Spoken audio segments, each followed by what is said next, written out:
Hello and welcome dear students to my channel ma'am की पढ़ाई। Students, today I am going to start third chapter of geography, motions of earth. Motions means movement, means earth जो है वो हमेशा movement करती है। यही इसकी गति जो है या movement है वो कैसे होता है ये हम इस chapter में पढ़ेंगे। We see the sun rising in the east in the morning and setting in the west in the evening. हम अक्सर देखते हैं कि जो सन है वो सुबह के समय उगता है और ईस्ट में यानी पूरब में, और शाम के समय वेस्ट में यानी पश्चिम में जाकर वो अस्त हो जाता है। We think that the sun goes round the earth. हम लोगों को ये ऐसा लगता है कि जो सन है वो अर्थ के चक्कर काटता है, but it is just the opposite, लेकिन इसका ठीक उल्टा होता है। The earth goes round the sun. जो अर्थ होती है, पृथ्वी होती है, वो सन के चक्कर काटती है। It spins on its axis from west to east. और जो ये अर्थ होती है वो सन के चक्कर काटती है वेस्ट यानी कि आपके पश्चिम से ईस्ट यानी पूरब की तरफ। When we travel in a train, it seems the trees, houses, telephones, poles all move in the opposite direction. जब भी कभी आप लोगों ने ट्रैवल किया होगा ट्रेन में या यात्रा की होगी, आपने देखा होगा कि जैसे ट्रेन आगे बढ़ रही है तो जो ट्रीज है, हाउसेज हैं, खेत पड़ते हैं, टेलीफोन पोल्स पड़ते हैं, कुछ भी है, तो ऐसा लगता है वो सब उल्टी दिशा में जा रहे हैं और हम लोग आगे की तरफ बढ़ रहे हैं। But in reality the train moves and the other things remain stationery. लेकिन रियलिटी में क्या होता है कि जो ट्रेन है वो चल रही होती है और बाकी जो चीजें होती हैं वो स्टे रहती हैं, उस जगह पर रुकी रहती हैं। Besides moving round the sun, our earth also moves on its own axis. Moving sun के साइड साइड में घूमने के अलावा अर्थ अपने ही एक्सिस पर यानी अपनी ही धुरी पर भी घूमती रहती है। Thus our earth has two kinds of motion. इसीलिए जो अर्थ है उसका दो तरह का मोशन या मूवमेंट होता है। वन ऑन इट्स एक्सिस, एक होता है उसके ही एक्सिस पर घूमते रहना, विच वी कॉल रोटेशन, जिसे हम रोटेशन कहते हैं। And the other around the sun, और दूसरा जो सन के वो चक्कर काटती है, विच वी कॉल रिवोल्यूशन, जिसे हम रिवोल्यूशन कहते हैं। Rotation, the earth spins on its axis like a top. Top की तरह यानी कि एक लट्टू की तरह जो अर्थ है, पृथ्वी है, वो अपने एक्सिस पर ही घूमती है। फॉर एग्जाम्पल, अगर ये आप इस पेंसिल को एक अर्थ मान लेंगे तो ये ऐसे ही जो ऐसे ऐसे इसका जो ये घूमना रहता है from west to east, this is called the rotation of the अर्थ।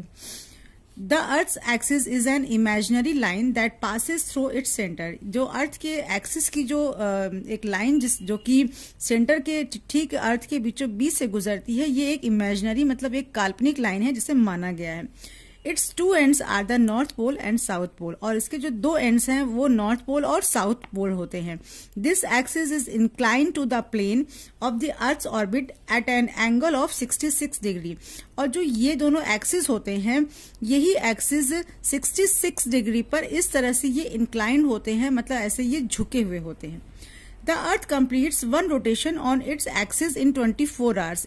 अर्थ अपना एक रोटेशन 24 आवर्स में यानी घंटों में पूरा करती है। It is because of the earth rotation that the sun seems to us to be rising and setting. और इस अर्थ के रोटेशन के कारण ही सन हमको निकलता और अस्त होता दिखता है। When the earth moves on its axis, जब अर्थ अपने ही एक्सिस पर घूमती है, half of its surface faces the sun, तो उसका जो आधा पोर्शन होता है वो सन के सामने जो होता है। For example, if this is the sun, तो सन के सामने का जो आधा पोर्शन होता है वो फेस करता है, वो पोर्शन डे होता है, और उसके पीछे का पोर्शन जहां पर सन नहीं है वो पोर्शन नाइट का होता है। As a result, in that part of the earth that receives sunlight, it is a day, while in other part it is night. The phenomena of alternating day and night is a result of Earth's movement on its axis. और जो ये day और night का जो रोज ये scene होता है, रोज ये क्राइटेरिया होता है, ये हमारे सिर्फ अर्थ के अपने ही एक्सिस पर, अपनी ही धुरी पर रोज घूमने के कारण होता है। We call this movement rotation, जिसे हम रोटेशन कहते हैं, जो कि रोज 24 आवर्स में पूरा होता है। While rotating, one half of the Earth's surface gets light from the sun and the other half remains dark. So the lighted half is day and the dark half is night. जैसा कि हम इस figure के through देख सकते हैं कि जो एक पोर्शन सन के सामने होता है वो ज्यादा लाइट उसमें पड़ती है, वही होता है डे, और जो दूसरा पार्ट होता है जहां पर लाइट नहीं पड़ती है वो डार्क हाफ होता है, इसलिए उसको हम नाइट कहते हैं, या वहां पर रात होती है। The sun rays are slanting both in the morning and the evening.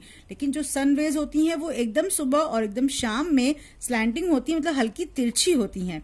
They fall on a large area of the earth, so there is less heat during the morning and the evening. और इसी वजह से वो एक काफी दूर तक area में ये स्लैंटिंग तिरछी होने की वजह से ये सन की जो किरणें होती हैं वो पड़ती हैं, इसलिए उस टाइम पर ना बहुत ज्यादा गर्म होता है, ना मॉर्निंग में ना ही इवनिंग में। The sun rays are vertical or relatively vertical at Noon.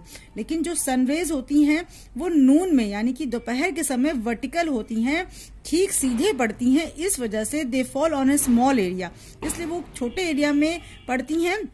Earth so it is hot at noon, इसीलिए नून यानी दोपहर के समय बहुत ज्यादा गर्मी पड़ती है। The period of diffuse light before sunrise is called dawn. और डॉन मतलब सनराइज सुबह होने से पहले, अगर आप जब सूर्य निकलता है उसके थोड़ा सा पहले अगर आप उठिए तो जो हल्की सी लाइट आपको दिखती है उस पीरियड को कहते हैं dawn.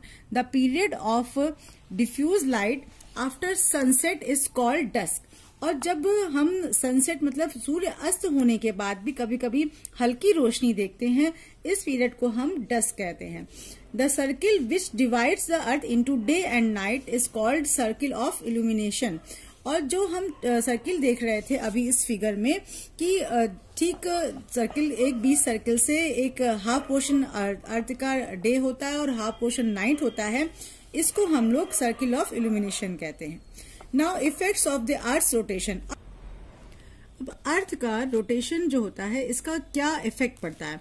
The phenomena of day and night arises due to the rotation of earth. जो पूरा दिन और रात का जो ये चक्र होता है सिर्फ ये रोटेशन ऑफ अर्थ की वजह से ही होता है।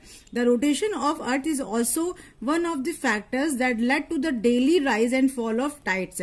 और इसी अर्थ के रोटेशन की वजह से डेली जो टाइड्स होते हैं, जो समुद्र में जो टाइड्स उठते हैं वो भी उठते और गिरते हैं सिर्फ इस रोटेशन की वजह से। इसके साथ ही the deflection of wind and ocean current towards its right the northern hemisphere and towards its left in the southern hemisphere is also due to the rotation of the earth।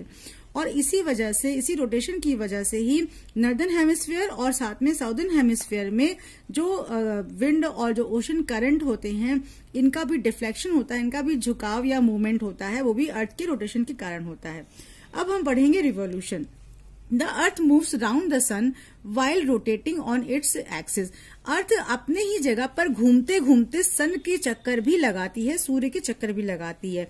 It takes about 365 days and 6 hours to complete one revolution around the sun। और इसमें समय लगता है 365 दिनों का और साथ में 6 घंटे एक रिवॉल्यूशन ऑफ जो सन का जो एक रिवॉल्यूशन होता है इसका। To make it convenient, we count only 365 days in a year and add 1 day in the 4th year। और इसको अपने गिनती में हम लोगों को आसानी हो इसलिए हमने पूरे एक साल के सिर्फ 365 डेज को एक साल में गिनते हैं, और जो हर चौथे साल में हम लोग एक दिन एक्स्ट्रा बढ़ा लेते हैं। वो दिन जो एक्स्ट्रा बढ़ता है वो जो हर साल हमने 6 घंटे छोड़े थे तो 6 4 24 होता है, तो वही हमारा एक दिन पूरा बढ़ जाता है। This extra day is added to the month of February. और इस एक्स्ट्रा डे को हम लोग फरवरी में जोड़ देते हैं क्योंकि फरवरी का जो मंथ होता है वो बाकी डेज से कम होता है। Every 4th year has 360 days, इसीलिए जो हर चौथा साल होता है वो 366 डेज होता है, बल्कि बाकी 3 साल जो होते हैं उसमें 365 डेज होते हैं। This year is called a leap year, इसीलिए इस 366 डेज वाले ईयर को हम लीप ईयर कहते हैं। The earth revolves round the sun in an elliptical orbit at a speed of 29.8 kilometers per second और about 100,000 kilometers per hour। जो अर्थ revolve करती है यानी घूमती है सन के चारों तरफ, वो एलिप्टिकल मतलब होता है ओवल। जैसे कि आप इस फिगर में देख सकते हैं, यहाँ पर देखिए एक ओवल यानी कि अंडाकार शेप बन रहा है अर्थ के मूवमेंट का। बीच में सन है, इसके चारों तरफ ये घूम रहा है और ये अंडाकार यानी कि ओवल एक शेप बन रहा है। तो इसी शेप को बनाते हुए वो जिस स्पीड से उसका चक्कर लगाती है वो 1 सेकंड में 29.8 किलोमीटर तक जाती है या 1 घंटे में 100,000 किलोमीटर वो जाती है। While revolving round the sun, the Earth's axis is inclined to one side. और ऐसे घूमते घूमते अर्थ का जो एक्सिस होता है वो एक साइड में इंक्लाइन मीन्स टिल्ट हो जाता है, यानी झुका रहता है। Due to this inclination the northern hemisphere faces the sun during some period of the year. इसकी वजह से, इस झुके हुए पार्ट की वजह से नॉर्दर्न हेमिस्फीयर का कुछ पार्ट बहुत टाइम के लिए सन के ठीक सामने आ जाता है। Every point in this hemisphere get sunlight for a longer period, जिसकी वजह से इसी पॉइंट पर यानी कि नॉर्दर्न हेमिस्फीयर पर काफी लंबे समय तक सनलाइट रहती है। The days become longer and the nights become shorter. इसकी वजह से जो दिन होते हैं वो लंबे हो जाते हैं, रातें छोटी हो जाती हैं। The southern hemisphere in contrast is away from the sun. और इसकी और जो दूसरी तरफ जो सदर्न हेमिस्फीयर होता है वो दूर हो जाता है सन से। Every point in the southern hemisphere has shorter days and longer nights. और इसी वजह से साउदर्न हेमिस्फीयर के जो डेज होते हैं वो छोटे हो जाते हैं और नाइट्स लंबी हो जाती है। During some other period of the year the southern hemisphere faces the sun and it has longer days and shorter nights. और ठीक इसी का ऑपोजिट कुछ समय के बाद उसी साल में हो जाता है जब साउदर्न हेमिस्फीयर की तरफ सन का फेस आ जाता है, तब वहां पर जो दिन होते हैं वो लंबे होते हैं और जो नाइट्स हो जाती हैं वो छोटी हो जाती हैं। तो इस तरह से आप ये इस फिगर के थ्रू ये आप समझ सकते हैं कि जो ये अर्थ है वो किस तरह से पूरे जो सन को वो रिवॉल्व कर रही है, इसके चारों तरफ वो घूम रही है।